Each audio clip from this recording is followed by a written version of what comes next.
sus opiniones y más aún tras la pandemia, y que hay que sacar los libros a la calle para acercar la lectura a todos y a todas. Justamente propósito central de nuestra Estación de las Letras.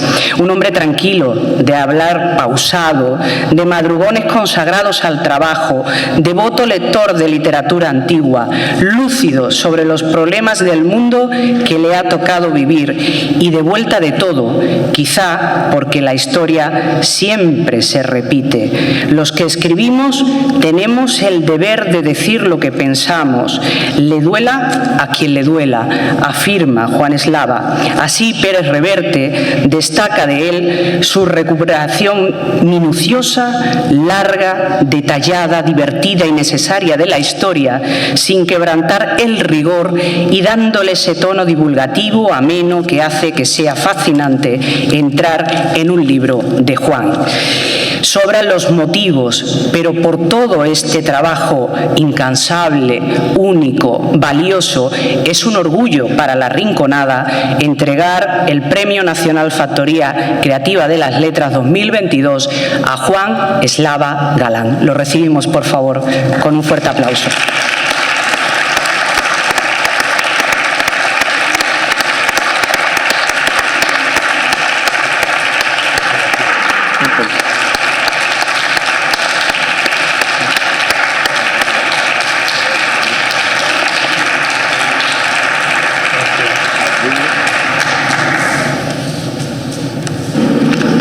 Precioso.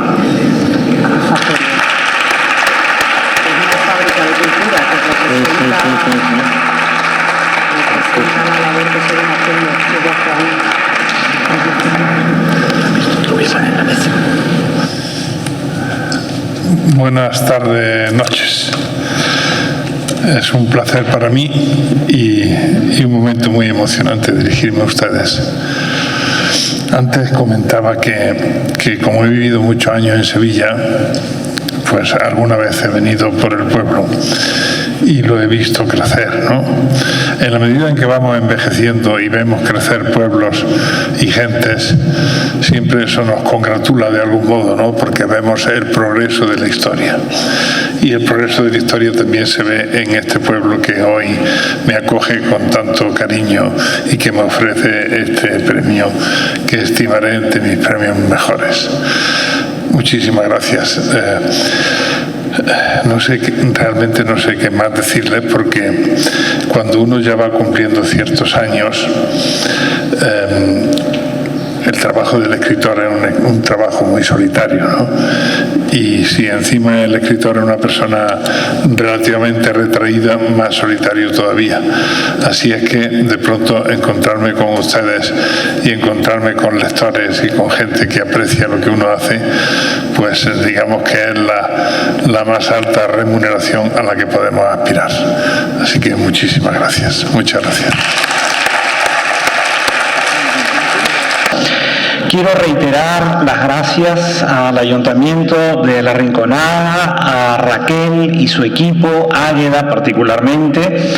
También quiero dar las gracias a la Fundación Lara, porque la Fundación Lara desde hace unos años se ha implicado muchísimo con la Estación de las Letras. Y por supuesto, darte las gracias a ti, Juan, por dedicar un tiempo de tu tarea literaria a conversar con nosotros. Yo voy a hacer la enumeración de todas las obras de Juan, primero porque sé que ustedes, como forman parte de los clubes de lectura de La Rinconada, la conocen, y en segundo lugar porque si yo solamente mencionara cada título de Juan, tendríamos por lo menos 15 minutos de enumeración. Entonces, voy a comenzar diciendo que Juan es autor de 95 libros, de los que más o menos he podido contar, entre los cuales hay 22 novelas, 64 ensayos, un poemario y al menos 5 libros publicados con seudónimo, que entiendo que hay más, pero vamos a dejarlos allí. Entonces, fíjate, Juan, yo tengo 5 preguntas, aunque parezca extraño, que parecen pocas, pero después de la segunda pregunta voy a hacer 3 clasificaciones de tu obra y sobre cada una de esas clasificaciones te haré una pregunta.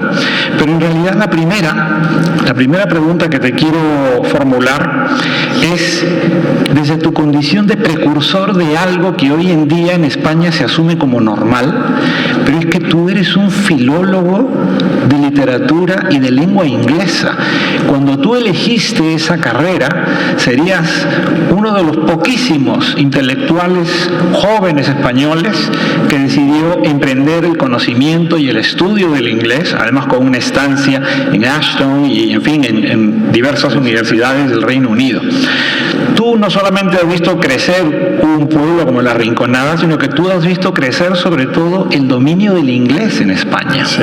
Y has visto cómo además el inglés ha vampirizado incluso la lengua española, cosa que estábamos conversando al comienzo. Sí, sí. Ahora se habla de agendar, de microfonar, pero también se dice cruzar las líneas rojas. Sí. Nunca jamás en la vida se ha dicho eso. The cross the red lights, eso es típico del inglés. La hoja de ruta. Sí. ¿Cómo has visto tú, y esta sería mi primera pregunta, desde tu condición de estudioso de la lengua inglesa, cómo has visto esta evolución, cómo has visto el crecimiento del conocimiento del inglés en España? Sí. Bueno, debo decir que, como tanta gente de mi generación, cuando yo estudiaba en el instituto, lo que se estudiaba era francés. Siempre había 2 o 3 tipos raros que estudiaban inglés, porque pertenecían generalmente a familias más espabiladas que sabían que el inglés era el idioma del futuro. Pero los demás estudiábamos francés. Así que cuando yo llegué a la universidad, yo venía de ser un estudiante de francés. ¿Por qué me metí en inglés? Pues tengo 2 posibles respuestas. Una, que es la corta, es porque era el mes de septiembre, en Granada hacía muchísimo calor y la fila de la historia era muy larga. Y la de inglés solo había 4 o 5. Pero en fin, eso, como comprenderán, es un chiste. Realmente me metí en inglés porque yo tenía el corazón, y lo sigo teniendo en cierto modo, dividido entre literatura e historia, que eran 2 especialidades posibles.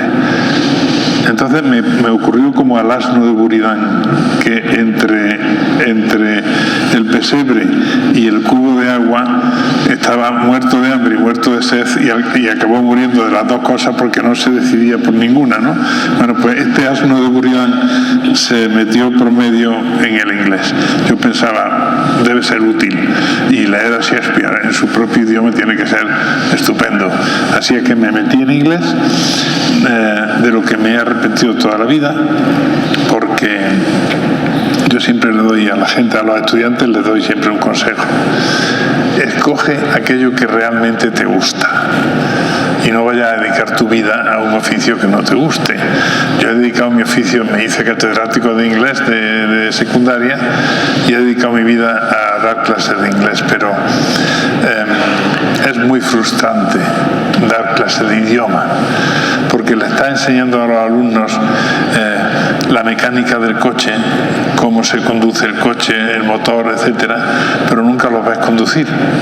Claro, porque cuando ya iban sabiendo la gramática del inglés y tal, se iban de mis manos. Así es que es bastante frustrante, y además porque cada año estás en el ABC del idioma y nunca llegas al X, Y y Z, nunca llegas a transmitirles la belleza de la literatura inglesa o la belleza de la lengua inglesa, que es una lengua bellísima, ¿no? Así es que, bueno, es en parte mi frustración. Pues fíjate que escuchándote se me ocurren 2 preguntas muy rápidas. La primera, ¿nunca hiciste una traducción? Tú que verdaderamente has sido un escritor de una, vamos a decirlo así, ambición de escritura extraordinaria, ¿nunca has traducido? Sí, yo traduje cuando estaba en el último año de carrera. Aunque esté feo decirlo, yo era un alumno bastante aprovechable en inglés, ¿no?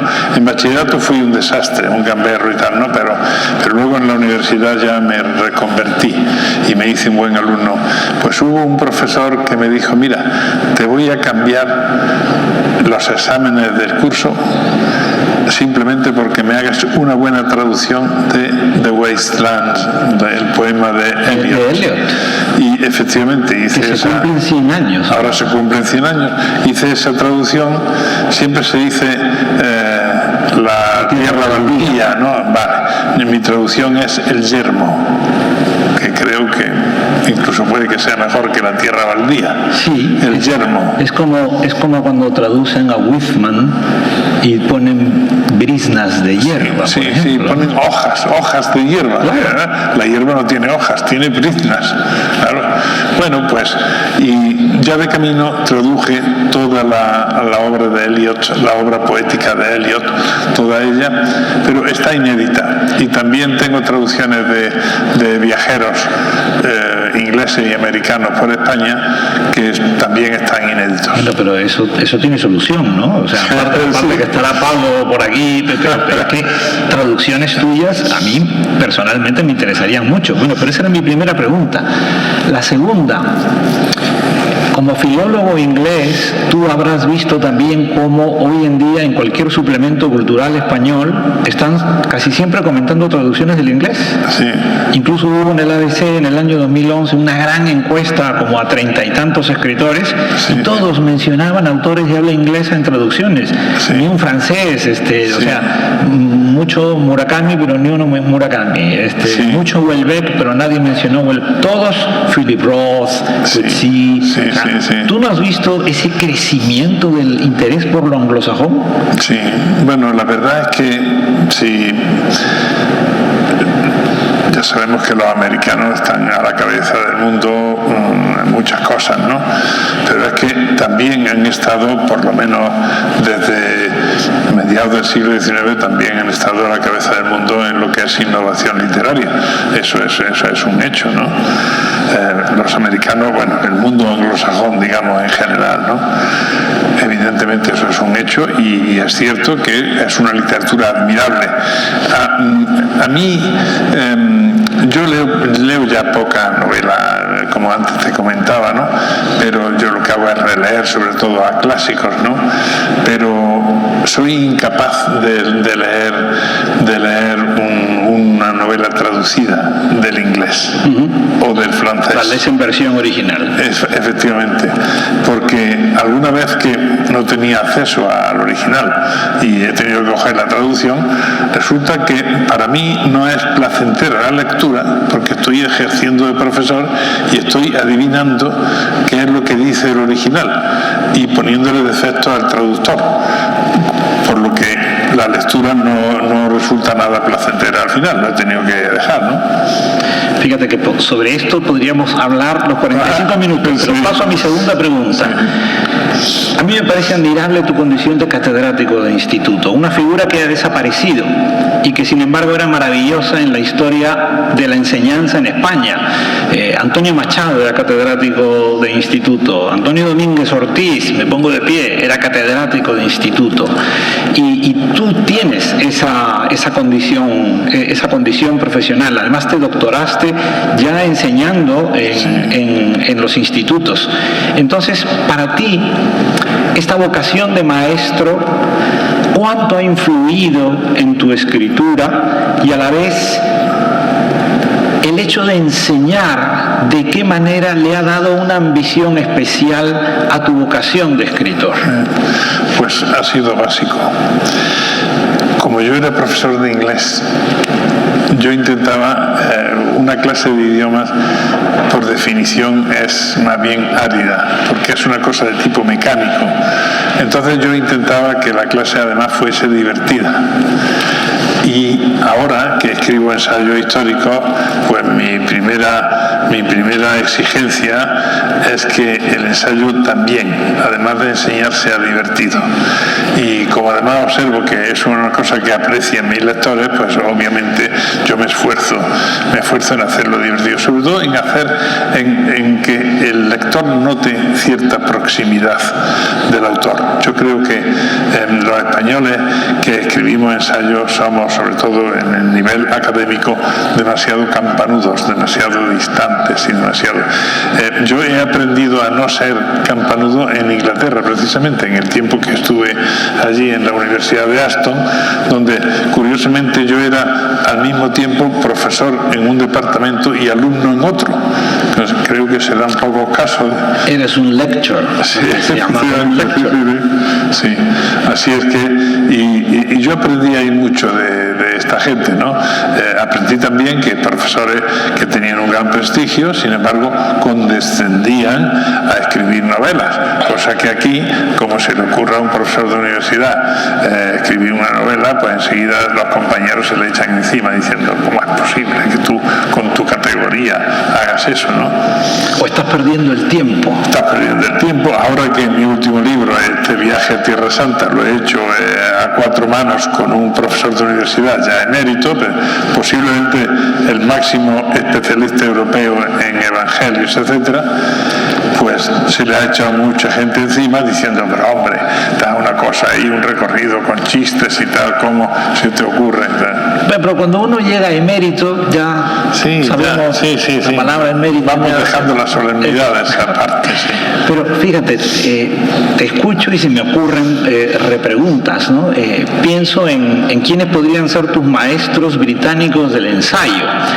Y aunque estoy seguro que vas a mencionarlos, al menos 2, que serían Bernard Shaw y Chesterton, abandonaron la universidad. Sin duda. Se fueron de la universidad, no se graduaron, porque preferían escribir ese tipo de ensayo risueño y nada campanudo. Sí. Bueno, Shaw es una literatura, realmente, ¿no? Es un prodigio. Y Chesterton, claro, es decir, que lo más próximo que yo veo a mis identidades y a mis gustos está en Chesterton, sin duda alguna, ¿no? Me parece prodigioso, ¿no? Desgraciadamente en España gente de esa categoría no ha abundado mucho, aunque en la generación de plata hubo algún que otro escritor que escribía bien y además hacía humor inteligente, ¿no? Pero es que ya parece que hacer humor es la cosa del chistoso y eso no se lleva. De eso vamos a hablar en mi quinta pregunta, pero te escucho y otra vez pienso, ¿no? Por ejemplo, me has hecho recordar a David Lodge, este profesor británico, pero que al mismo tiempo es novelista y es humorista. Y también, escuchándote, recuerdo de Bernard Shaw, que es el único caso de un escritor que ha ganado el Nobel de Literatura y el Oscar de cine por un guión. Entonces, yo te veo en esa línea y te identificas con ella. Ahí se ve además, viene muy bien que hagas la mención, porque los grandes escritores americanos eran al mismo tiempo guionistas y no se les caían los anillos a ninguno. Faulkner, por ejemplo, hacen guiones de cine, bueno, ¿y por qué no? Es decir, si el cine es una forma de literatura y además influye más de lo que creemos. Bueno, los novelistas modernos, evidentemente, todos están o estamos influidos por el cine. La técnica de montaje del cine la llevamos a nuestras novelas, tanto si lo reconocemos como si no, ¿no? Es decir, esto de que después de una escena de acción venga la de reflexión, ese típico montaje que hacemos, cinematográfico por completo, es el arte moderno. ¿No te han hecho ninguna propuesta de Netflix o de algún director de cine para trabajar concretamente en guiones? Bueno, ya hice el guión de mi fracasado por problemas económicos, La Mula, mi novela La Mula. Pues después de que la productora rechazara 3 guionistas, a la productora se le ocurrió que hiciésemos el guión entre el director de la película, que iba a ser Michael Radford, y yo. Y para lo cual me querían llevar 3 meses a Londres para que hiciéramos el guión. Yo les dije, yo entonces estaba en diálisis esperando el trasplante de un riñón, les dije, mira, yo no me puedo ir de Sevilla. Así es que Radford dijo, bueno, pues yo me voy a Sevilla. Vino aquí a un hotel cerca de mi casa y hicimos el guión exactamente en 15 días. Pero Generalmente en 7, porque el día que me pinchaba yo, que era días alternos, ese día yo me quedaba como unas bragas y no estaba en condiciones de trabajar. Así es que en 7 días hicimos el guión de la película, que la gente dice que el guión es bueno. Soy quizá el único autor que no se queja. Casi todos los autores que lo han llevado al cine se quejan de que la película es una mierda, que el guión... Yo no me quejo, francamente.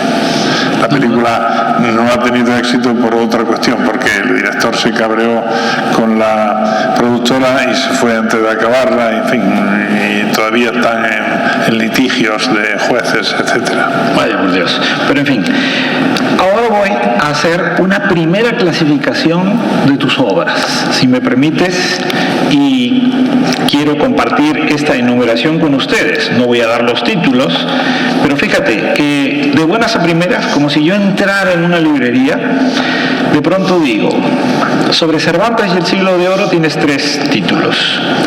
Sobre la Edad Antigua, o que transcurre en la Edad Antigua, tienes 13. En la Edad Media, otros 13. De divulgación histórica, en general, tienes 12. Da igual que sean ensayos o que sean novelas. Sobre la posguerra española, tienes 14. Sobre la guerra civil española, tienes 4. Sobre guerras mundiales, 3. Sobre lo que llamarían en el mundo anglosajón estudios culturales, Cultural Studies, tienes 8. De viajes, 7. Esto no sé cómo decirlo, porque no es sátira religiosa, pero hay algo de heterodoxia, hay algo de irreverencia y un poquito de blasfemia. Pero de eso tienes 13. Y luego tienes 5 sobre Jaén, que también hay que darle una categoría. Entonces aquí viene mi pregunta. Esta es una primera clasificación, me quedan 2. A mí me parece que a ti te ha ayudado tener una mirada periférica, no central. Sí. Mirar España y mirar el mundo desde Arjona, desde Granada, desde Sevilla. Ninguno de esos lugares es central. También creo que tú has sido un lector de bibliotecas públicas o de bibliotecas universitarias. Y por supuesto, quiero preguntarte si este mundo de los cultural studies, que ya existía en los años 60 en Inglaterra, influyó en tu manera de escribir, teniendo en cuenta esta clasificación. Sí, pues sí, influyó muy decisivamente. Yo tenía una gran vocación como escritor, tenía una gran vocación de aproximadamente de los 12, 13 años, que es cuando suelen surgir las vocaciones, tú lo sabes, de escritor. Cuando cambié, es decir, cuando me metí en inglés, me prometí durante esos años, que fueron 6 hasta que hice la cátedra de inglés, me prometí no leer nada en español, todo en inglés, y no escribir. ¿Entre qué edades? ¿14 y...? Empecé, sí, con 12, 13 años empecé a escribir poesía como hacemos siempre, después pasas al cuento, después pasas a la novela, ¿no? Mi primera novela la escribí a los 18 años, que la tienes tú aquí, El Magistro del Amor. Pero después, cuando me metí en la carrera, como yo era el último de la clase, porque todo el mundo venía de inglés y yo venía de francés, me hice esa promesa: hasta que saque la cátedra de inglés no leo nada en español, ni escribo, solo inglés. Y cuando acabé, efectivamente, entonces claro, como mis últimos años fueron en Inglaterra, pues me dejé influir muchísimo, porque yo me refugiaba en los cultural studies porque eso sí estaba en inglés, obviamente, ¿no? Y eso me ha influido mucho. Y luego esa mirada periférica es simplemente porque soy una persona curiosa. Y entonces, pues, muchas veces cuando me propongo hacer un libro, me propongo hacerlo precisamente porque no sé nada de ese libro o de ese tema, ¿no? Por ejemplo, mira, viene muy a pelo que tengas tú aquí también Verdugos y Torturadores, porque puedo ponerlo como ejemplo de esto que estoy diciendo. Yo era amigo de Vallejo Nájera, el doctor Vallejo Nájera, que murió hace ya mucho tiempo. Y en una ocasión me llama y me dice: Juan, ¿por qué no me haces para una colección que me han encargado, hazme un libro sobre los templarios? Le dije, mira, estoy harto de escribir ya de templarios. Dame la lista de títulos de esa colección y escojo yo un título que me parezca más interesante. Me dio la lista y vi verdugos y torturadores. Digo, de esto no sé absolutamente nada. Pues lo escogí. Claro, eso me obligó a leer muchísimo y eso es lo que me pasa con todos los libros. Me obliga, es decir, cuando me pongo con un libro me obliga, aparte de que tenga ciertos conocimientos sobre el asunto, pero me obliga a leer mucho. Y yo tengo vocación de seguir aprendiendo. Así es que, pues combino esa vocación con la de escritor y con la de ensayista. Fíjate que yo creo que tú fuiste de los primeros en escribir sobre templarios antes que los templarios estuvieran de moda. Sí, de hecho... Porque fue Dan Brown el que los puso en circulación. Pero de hecho sí. De hecho, cuando yo escribí en un par de años 3 libros sobre templarios que tuvieron mucho éxito, la editorial me pedía otro libro. Y yo les dije, no, mira, para cuando yo haga el libro, que puedo tardar un año en hacerlo, probablemente ya la moda de los templarios ha pasado. Craso error. Han pasado 25 años y la moda de los templarios sigue. Es decir, cualquier cosa que ponga en la portada del templario se sabe que se vende bien. Bueno, pues voy a hacer la segunda clasificación de tu obra. Aquí ya no voy a hablar de si la posguerra o si la historia antigua, no. Aquí voy a decir, por ejemplo, libros de tema sexual, 8. Libros donde esté presente el mundo de la cocina o la gastronomía, 5. Libros sobre guerras, 14. Libros sobre misterios, enigmas, esoterismo, 15. Libros cuyo tema sea la memoria, 13. Libros donde la idea es hacer una biografía, real o ficticia, 12. Libros que he querido llamar de perplejidad, de asombro, porque de alguna manera el escéptico es un perplejo, 8. Libros donde las protagonistas son mujeres, ojo con esto, que es algo que hoy en día aparentemente cultiva mucha gente, pero tú tienes 13 libros donde la mujer, el personaje femenino, es importante. Y luego castillos, sobre castillos tienes 5. Entonces, esa es mi tesis doctoral. Claro que sí. Entonces a mí esto me sugiere una cuarta pregunta, Juan. Tu interés por los personajes femeninos, porque además los personajes femeninos los sitúas en la guerra, en la mesa o en la cama, con perdón, pero ahí están, teniendo un gran protagonismo. También el misterio y el enigma, pero no el misterio y el enigma como quien cuenta una cosa de fantasmas, no, porque por ejemplo aquí tengo el libro de los 5 tratados españoles de alquimia, un libro delicioso, probablemente uno de los más desconocidos de tus libros, y para mí forma parte de esta tradición. Y luego la perplejidad, es decir, tú no has tenido ningún pudor en decir, yo sobre esto soy escéptico, y entonces escribes para el escéptico como Michel de Montaigne, que escribía para los escépticos. Entonces, no sé si te resulta interesante, válida esta clasificación. Nunca se me había ocurrido la clasificación, pero es muy cierto. Por ejemplo, en esto que mencionabas al principio, libros sobre el sexo y sobre comida, etcétera, con el tiempo me he dado cuenta de que el sexo está sobrevalorado. Es verdad. Tengo 74 años y absolutamente sobrevalorado. Además, cuanto mayores nos hacemos, ya solo nos queda el pecado de la gula. La sabiduría te acoge y te das cuenta de que eso es una cosa perfectamente prescindible, y lo importante es la gastronomía. La gula, es lo que te decía. El único pecado que nos queda. Juan, ahí tienes. Hombre, teóricamente nos queda cualquier pecado, ¿no? Pero acojámonos a la práctica, ¿no? En el gallo, en Arjona, ahí tenemos que quedar. Sí, bueno, sí, maravilloso. Y Sí, efectivamente. Pero nunca se me había ocurrido hacer esa clasificación, ni se me había ocurrido pensar, claro, date cuenta, desde fuera siempre se ve la montaña desde el llano, y desde la montaña se ve el llano. Tú estás en el llano y ves, y me ves a mí con más perspectiva.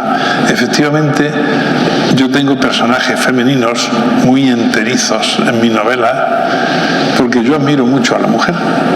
Y me parece además que es admirable. Es decir, no me considero feminista porque creo que el feminismo está degenerando en embrismo. Pero efectivamente yo creo que la mujer nos pone un sentido común que a veces los hombres, o por lo menos yo, no tenemos, ¿no? Y nos pone un poco los pies sobre la tierra. Entonces yo admiro mucho a mujeres históricas y admiro mucho a mujeres que han topado en mi vida, ¿no? Mi abuela, mi familia, ahora mis hijas. Tú tienes un personaje que es la abuela, la muerte de la abuela, de la misma manera que Señorita, de la misma manera que tienes espías o tienes libros sobre Cleopatra, en fin, la mujer está siempre presente. Sí, porque sí, tiene... concretamente esta que han mencionado, Cleopatra, es que curiosamente la idea que tenemos de Cleopatra, que es cinematográfica, es una mujer que es una cautivadora de hombres, ¿no? Una especie de la serpiente del Nilo, como la llaman, ¿no? Bueno, pues cuando tú te enfrentas con el personaje, te das cuenta que el personaje es una mujer inteligentísima y que dominaba todas las artes, no solo es decir, era culta, mucho más culta de los hombres con los que se relacionaba, y sin embargo una mujer que al final fue desdichada y le salió mal las cosas porque era obviamente una sociedad que no se prestaba a que una mujer destacara tanto, ¿no? Pues sí, en cierto modo la figura de Cleopatra podría ser transportable a muchas mujeres a lo largo de toda la historia y modernas. Y el escepticismo, la perplejidad, Juan, porque yo soy un gran lector de Michel de Montaigne y entonces yo me encuentro con todas tus obras contada para escépticos, la historia, la Biblia, las guerras mundiales. Entonces, la idea del escepticismo es una idea muy poderosa. Escéptico era Chesterton, escéptico era Borges, escéptico era Erasmo. El escepticismo tiene una tradición y tú te sitúas en esa tradición. Sí, efectivamente. Entre otras cosas porque soy también, como tú, lector de Montaigne. Pero sí, hay un dicho que me parece inteligente. Dicen, un pesimista es un optimista bien informado. Efectivamente, en la vida nos están dando continuamente una especie de papilla de conocimiento de cómo hay que ser, cómo hay que hacer las cosas, etcétera, ¿no? Y yo creo que es una medida inteligente ponerlo todo en cuestión. Hay que cuestionarlo todo. Si te das cuenta cómo a lo largo de la historia han ido sucediéndose momentos de pensamiento que después el maestro, el discípulo siempre asesina al maestro, ¿no? Te das cuenta, entonces eso te hace ser escéptico, ¿no? Dices, bueno, yo estoy en un momento histórico, por ejemplo, me encanta poner ejemplos porque se entiende mejor. Ahora mismo los que escribimos, estamos en un momento en que la metáfora está sobrevalorada. A veces coges una página de una novela de un autor moderno de éxito y te das cuenta que es un encadenamiento de metáforas que ocupan a veces 4 o 5 líneas, ¿no? Y que eso de algún modo hace que la acción pues prácticamente no se desarrolle. Te vas a los clásicos, te vas a Homero o te vas a Cervantes y tú ves que no hay paja ninguna, todo es una fluidez del idioma. Es decir, entonces si eres escéptico, tú piensas, esto es un defecto de mi tiempo que yo voy a procurar no tenerlo. Y para ser intemporal voy a usar el idioma que no tenga sabor ninguno, como el agua. ¿Cuál es la mejor bebida? El agua, sin duda alguna. Nos encanta el vino, la cerveza, el agua, sin duda alguna, ¿no? Hay un dicho estupendo de los agricultores: la sombra del hortelano molesta en la huerta. El hortelano es necesario, pero la sombra molesta en la huerta. La sombra del autor molesta en la obra, creo yo. Y esa es una de las causas de mi escepticismo, y el hecho de que cada vez desnude más la prosa con la que escribo. Y el misterio, el enigma, lo esotérico como oculto, es algo que también ha sido importante en tu obra. Sí, efectivamente, porque pienso que aparte de lo que todo el mundo conoce o todo el mundo, hay, es decir, es muy complejo el alma humana, ¿no? Y hay tanto en la historia como en el alma humana hay recovecos que conviene explorar, ¿no? La psicología modernamente ha explorado muchos, ¿no? Pero a mí me interesan mucho, sí, los misterios, por ejemplo, esto de los 5 tratados españoles de alquimia. Hubo un momento en que me interesó la alquimia, y este libro lo escribí curiosamente porque encontré en la Biblioteca Nacional, encontré inédito un manuscrito de un autor alemán que era Stanyhurst. Felipe II, que creía en la alquimia porque era un hombre muy culto, pero muy culto de su época. En su época creían en la alquimia. Y como estaba arruinado, tuvo 4 bancarrotas a lo largo de su reinado. Como estaba arruinado, quería fabricar plata a través del plomo para pagarle a los tercios, entre otras cosas. Entonces le encargó a Stanyhurst, que era un químico famoso, le encargó: en pocos folios explícame el sentido que tiene la alquimia, si me tengo que fiar o no. Y hace una obra completamente moderna. Yo me la encontré y dije: esto es una joya, quiero publicarlo. Pero como era muy pequeñita, la tuve que arropar con otros 4 tratados, entonces por eso es 5 tratados españoles de alquimia.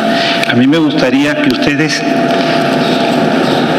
sepan que este libro forma parte de una colección académica, porque aquí está también la geografía de la eternidad, está publicado por Tecnos, y es un libro extraordinario. Bueno, Felipe II, ¿cómo no le iba a gustar la alquimia si tenía el cuadro del Bosco en el cabecero de su cama? Entre otras cosas, claro. Enloquecido. Ustedes no han podido darse cuenta. Yo he enumerado las obras de Juan en mi segunda clasificación y resulta que hay más libros que los que ha publicado. Es decir, que si yo comencé diciendo que tenía 95 libros, y si ustedes suman los libros de mi primera clasificación, suman los 95, pero en mi segunda clasificación ya están en 117. Ahora voy a hacer mi tercera clasificación. He tratado de concentrar tus libros en 4 grandes temas. Los libros tuyos yo los podría dividir en libros de humor, libros de nostalgia, libros de sensualidad y libros de erudición. Y entonces me salen 40 libros de humor, 25 de nostalgia, 35 de sensualidad y 73 de erudición. Si sumamos todo esto, es más de 200 libros que ha escrito Juan Eslava. Es como los censos de religión de Japón, que una cosa es el número de la población y luego el número de personas budistas, cristianas, shintoístas, te sale el triple. Porque en Japón puedes tener más de una religión y no pasa nada. No hay problema, claro. Entonces, fíjate, humor, nostalgia, sensualidad y erudición. Mi pregunta es la siguiente, Juan. Eres un cruce de varias corrientes. Yo siento que en España, y lo decías al comienzo, miramos el humor por encima del hombro, a pesar de Cervantes, a pesar de Quevedo, a pesar de Jardiel. Por otro lado, la nostalgia tampoco es una cosa que la gente aprecie mucho sola, porque piensan que uno está siempre mirando hacia el pasado. Por otro lado, la sensualidad tampoco te da como muchísima... Pecado, está mal visto. Y luego está la erudición, que echa para atrás. Pero tú has combinado las 4 y has creado un camino, para mí, que es absolutamente inédito, una mezcla de Jardiel con Cunqueiro, de Néstor Luján con Menéndez Pelayo. ¿Tú piensas que válida esta clasificación que te planteo? ¿Crees que estos valores por sí solos, en efecto, en España no los sabemos apreciar? ¿Tú crees que esos valores los hemos subestimado a la hora de crear prestigios? Sí, yo creo que están subestimados, francamente, ¿no? Yo lo único que hago es los combino, pero de una manera natural. Es decir, yo expreso como yo soy, ¿no? Yo intento buscarle siempre un punto de humor a las cosas en la vida, ¿no? Porque creo que si le buscamos un punto de humor siempre es mejor que andar amargado y andar quejándote, ¿no? Y claro, cuando eres crítico también andas amargado y quejándote de lo que estás viendo y lo que estás viviendo. Bueno, hay que darle siempre el contrapunto del humor. Para eso, evidentemente, el gran maestro es Quevedo. Quevedo era un hombre, es decir, no era un cachondo, como nos puede, ya sabes tú, era un hombre de una gran profundidad que veía la decadencia incluso en su persona, y todo esto lo arrebata, ¿no? O Cervantes, ¿no? Creo que existe esa tradición, ¿no? Que muchas veces no somos capaces de detectar, ¿no? Esperamos a que sean extranjeros hispanistas los que la detecten, ¿no? Y creo que es bueno andar en ese camino, ¿no? A mí la verdad es que no lo hago a posta, a mí me sale espontáneamente, ¿no? Quizás también se debe, ¿no?, a que ando más, como te contaba antes, fuera de cámara, digamos, ¿no? Ando más en lecturas, en relecturas antiguas que en lecturas de lo que va saliendo, ¿no? Lo que va saliendo es una especie de torbellino. El otro día me preguntaban en una emisora, ¿cuál es su cantante así moderno favorito? Digo, moderno, sí, digo, Simon & Garfunkel. Hombre, Central Park Concert. Sí, pero me quedé ahí, es decir, que digamos que ya me quedé en Police en el 84, ahí me quedé yo. Bajo de canto un poco más, pero sí, nos pasa eso, ¿no?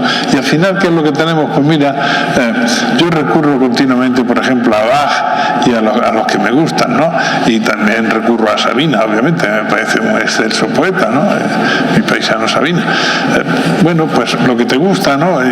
Y un poco al margen de la opinión que pueda el prójimo tener de esos gustos, ¿no? Fíjate que has mencionado Quevedo, y por supuesto, en Quevedo está el humor. En Quevedo está la erudición. Fue el primer comentarista de Michel de Montaigne en España. En Quevedo está la sensualidad y además está la nostalgia. Este bello poema que está en conversación con los difuntos es la nostalgia.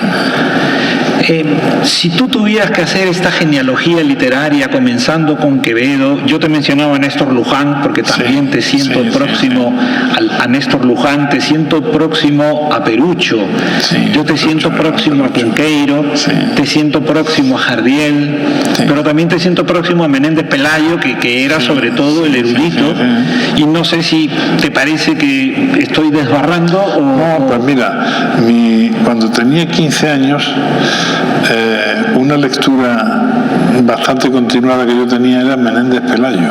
O sea, ¿Los heterodoxos? Admiraba mucho los heterodoxos, por supuesto, ¿no? Y luego la novela, ¿no? Es decir, que me interesaba mucho Menéndez Pelayo. Ha citado una serie de autores en los que yo sigo frecuentando a todos ellos, ¿no? El único que no ha citado ha sido Cervantes. Cervantes yo lo leo a diario, ¿no? Porque me parece de una profundidad. Ya no leo de corrido nada de Cervantes, sino que abro páginas y lo leo y me deleito y ya está, y aprendo, ¿no? Pero sí, efectivamente, lleva mucha razón.